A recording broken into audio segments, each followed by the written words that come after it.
नमस्कार, अस्मिता's किचन मध्ये तुम्हा सर्वांचं मनपूर्वक स्वागत आहे। तर आज आपण बनवणार आहोत पोह्यांचे लाडू। तर लाडू बनवण्यासाठी इथे गॅसवर कढई ठेवून त्याच्यामध्ये 4 वाटी पोहे घालून चांगले कुरकुरीत होईपर्यंत भाजून घ्यायचे आहेत।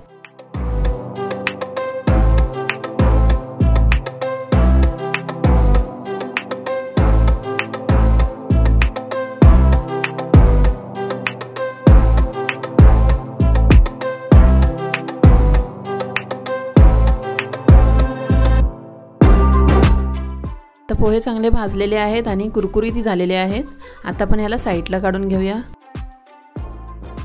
तर याच कढईमध्ये 10 ते 15 बदाम घालून त्याला सुद्धा भाजून घ्यायचं आहे।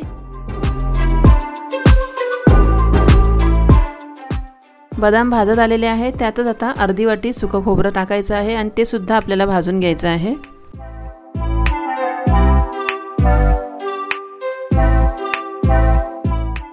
पोहे, बदाम आणि सुकं खोबरं भाजून झालेलं आहे। आता हे एका मिक्सरच्या भांड्यामध्ये घालून ह्याला ग्राइंड करून घ्यायचं आहे।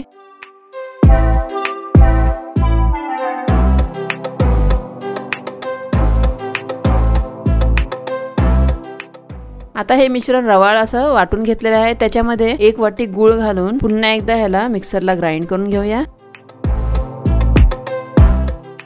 पोहे आणि गूळ ग्राइंड करून घेतलेला आहे।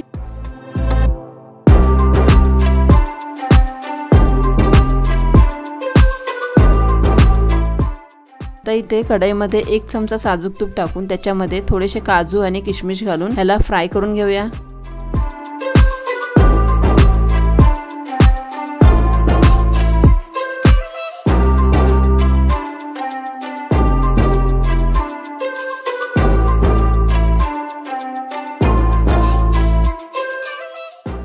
आता इथे बघू शकता किशमिश आणि काजू चांगले फ्राय झालेले आहेत। आता गॅस बंद करायचा आहे आणि आता ह्याच्यामध्ये जे वाटून घेतलेलं मिश्रण होतं ते टाकून त्याच्यामध्ये 1 चमचा वेलची पावडर टाकायची आणि ह्याला चांगलं मिक्स करून घ्यायचं आहे।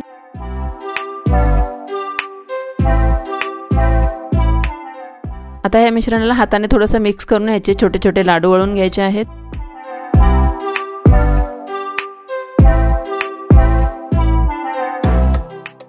आणि आता हे पोह्याचे लाडू तयार झालेले आहेत। आमची रेसिपी कशी वाटली आम्हाला कमेंटद्वारे नक्की कळवा आणि आमच्या व्हिडिओला लाईक करा आणि चॅनलला सबस्क्राइब करा।